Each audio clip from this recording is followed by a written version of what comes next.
స్నేహితులారా, ఈ సమయాన్ని బట్టి దేవునికి వందనాలు తెలియజేస్తూ ఉన్నాను. ప్రేమపూర్వకముగా మిమ్మల్ని అందరినీ వాక్య ధ్యానంలోనికి ఆహ్వానిస్తూ ఉన్నాను. విరిగి నలిగిన హృదయము అంటే ఏమిటి? లేఖనాలలో మనము అక్కడక్కడ గమనిస్తాం కదండి. విరిగి నలిగిన హృదయాన్ని దేవుడు అలక్ష్యము చేయడు అని. విరిగి నలిగిన హృదయమే దేవునికి ఇష్టమైనటువంటి బలి అని ఇలా అనేక చోట్ల లేఖనాలలో విరిగి నలిగిన హృదయమును గురించి మనము వినేటటువంటి వారంగా ఉంటాం కదండి. అయితే విరిగి నలిగిన హృదయము అనే మాట యొక్క నిజమైన అర్థము ఏమిటి అనేది పరిశుద్ధాత్మ దేవుని సహాయంతో మీ అందరితో కూడా పంచుకోవాలని ఆశపడుతూ ఉన్నాను గనుక దేవుని యొక్క వాక్యమును మీరు ముగింపు వరకు ఆలకించాలని, మీ కుటుంబ సభ్యులతోనూ తోటి విశ్వాసులతోనూ ఈ వీడియో షేర్ చేసుకోవాలని, మీ ప్రార్థన మనవులు ఎట్టివైనను కామెంట్స్ రూపంలో కానీ ఫోన్ కాల్ ద్వారా కానీ తెలియజేయండి. నమ్మకంగా మీ కొరకు ప్రార్థిస్తాము. ఈ వీడియో మీ ఆధ్యాత్మిక జీవితంలో ఉపయోగకరంగా ఉంది అని మీకు అనిపిస్తే దయచేసి ఈ ఛానల్ను సబ్స్క్రైబ్ చేసుకునవలసినదిగా మనవి చేస్తూ ఉన్నాను. లేఖనము 81వ కీర్తన 17వ వచనము, దేవా విరిగి నలిగిన హృదయమును నీవు అలక్ష్యము చేయవు.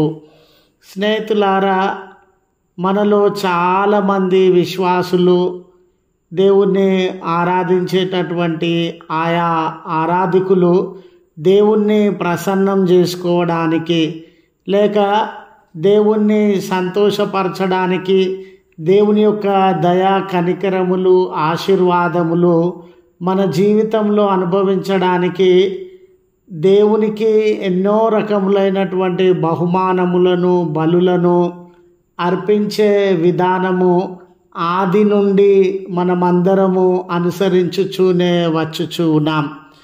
మరికొంతమంది అయితే అవినీతి, అన్యాయము, లంచము, మోసము వలన సంపాదించినటువంటి ఆస్తిలో నుండి లక్షల రూపాయలు, కోట్ల రూపాయలు విలువ చేసేటటువంటి వెండి, బంగారు ఆభరణములను, డబ్బును, విలువైన బహుమానములను దేవుని గుడిలో వేసేటటువంటి వారుగా ఉంటారు.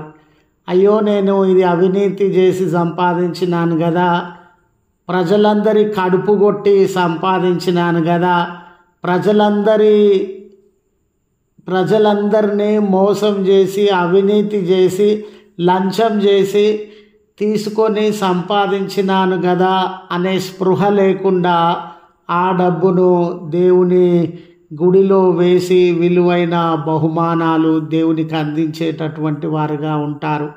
అయితే దేవుడు మన డబ్బును, ఈ రీతిగా మనం ఇచ్చే డబ్బును, బంగారమును, బలులను ఆయన అంగీకరించి సంతోషించేటటువంటి దేవుడుగా ఉన్నాడా అని ఆలోచిస్తే, స్నేహితులారా, దేవుడు నీవు కేవలము నీ ధనాన్ని, వస్తువులను, బహుమానములను ఇస్తే దేవుడు అంగీకరించడానికి సిద్ధంగా లేడు. ఆ గుడిలో నువ్వు వేస్తూ ఉన్నావేమో, ఆ సిబ్బంది దానిని వినియోగిస్తూ ఉన్నారేమో దేవాలయ అభివృద్ధి కొరకు, కానీ నీవు ఇచ్చినటువంటి డబ్బును దేవుడు అంగీకరించగలుగుతూ ఉన్నాడా అని అంటే, ఆ రకంగా మనం ఇచ్చేటటువంటి డబ్బును ఆయన అంగీకరించడానికి, ఆ బహుమానాలను అంగీకరించడానికి, ఆ బలులను అంగీకరించడానికి ఆయన సిద్ధంగా లేడండి. అయితే దేవునికి మనం ఇవ్వవలసినటువంటి బహుమానము ఏమిటి అని ఆలోచించినట్లయితే, దేవుడు మన హృదయములను కోరుతున్నటువంటి వాడై ఉన్నాడు. మన హృదయములను దేవునికి అర్పించాలని ఆయన ఆశ కలిగినటువంటి దేవుడుగా ఉన్నాడు. దీనిలో కూడా విరిగి నలిగిన హృదయమును ఆయన అలక్ష్యము చేయడు. మరి కీర్తనకారుడు ఈ సలహా ఆయన వ్యక్తిగత జీవితంలో పాటించుచు అదే సలహాను మన ముందు ఉంచుచు ఉన్నాడు. ఒకవేళ మీ హృదయము నలిగినటువంటిదిగా, మీ హృదయము విరిగినటువంటిదిగా ఉంటే ఖచ్చితంగా దేవుడు అంగీకరిస్తాడు. ఆ హృదయాన్ని బట్టి సంతోషిస్తాడు. ఆ హృదయాన్ని బట్టి మీకు దీవెనలనిస్తాడు. ఆ హృదయాన్ని బట్టి తన కుమారునిగా, కుమార్తెగా మనలను స్వీకరించి ఆయన తండ్రి కుమారుడు, తండ్రి కుమార్తెల మధ్య ఉండే సహవాసాన్ని మనతో కూడా కలిగి జీవిస్తాడు అనే ఈ విలువైన సలహా మనకు అందించబడతా ఉంది. అయితే విరిగి నలిగిన హృదయం అంటే ఏమిటి? మనము ఉన్నపాటున మన హృదయాన్ని ఇవ్వచ్చు కదా అని అంటే, స్నేహితులారా, ఈ దినాన ఉన్నపాటున మన హృదయమును ఆయనకు ఇవ్వడంలో ఉన్న సమస్య ఏమిటంటే, మన హృదయము చెడుతో ఉండవచ్చు, అపవిత్రతతో ఉండవచ్చు, కలహములతో ఉండవచ్చు, కోపముతో ఉండవచ్చు, అసూయ ద్వేషములతో రగిలిపోయేటటువంటిదిగా ఉండవచ్చు, ఇతరులకు కీడు చేయాలని, అపకారం చేయాలని పగను, ద్వేషాన్ని ఆ హృదయంలో నింపుకొనినటువంటిదిగా ఉండవచ్చు. కాబట్టి ఆ హృదయాన్ని ఉన్నపాటున అలాగుననే దేవునికి మనము ఇవ్వలేము గనుక ఆ హృదయము విరిగినటువంటిదిగా ఉండాలి, నలిగినటువంటిదిగా ఉండాలి. అప్పుడే ఆ హృదయాన్ని దేవునికి మనము అందించవచ్చు, బహుకరించవచ్చు. ఈ చోట ఒక ప్రాముఖ్యమైన అంశాన్ని మనము గమనించాలండి. అదేమిటంటే, హృదయము అనే మాట మన మనసును, ఆలోచనను, మన చిత్తాన్ని తెలియజేస్తూ ఉంది. హృదయం అంటే ఒక వస్తువు కాదండి. నీ మనసు ఏదో అదే హృదయము, నీ ఆలోచన ఏదో అదే హృదయము, నీ చిత్తము ఏదో అదే హృదయము.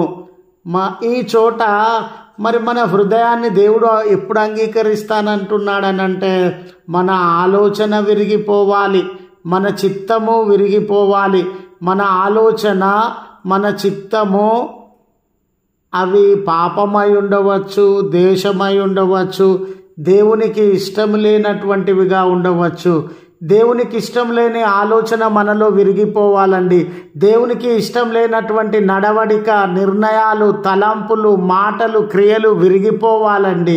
ఆ దేవునికి వ్యతిరేకంగా ఉన్నటువంటి క్రియలన్నీ విరిగిపోయి ఆ హృదయాన్ని, అంటే అవన్నీ దూరమై దేవునికి వ్యతిరేకంగా, ఇతరులకు ఆటంకంగా, దేవునికి ఆయాసకరంగా జీవించేటటువంటి జీవితము, ఇతరులకు బాధను కలిగించే జీవితాన్ని దూరపరుచుకున్న హృదయం ఉంటుంది కదా.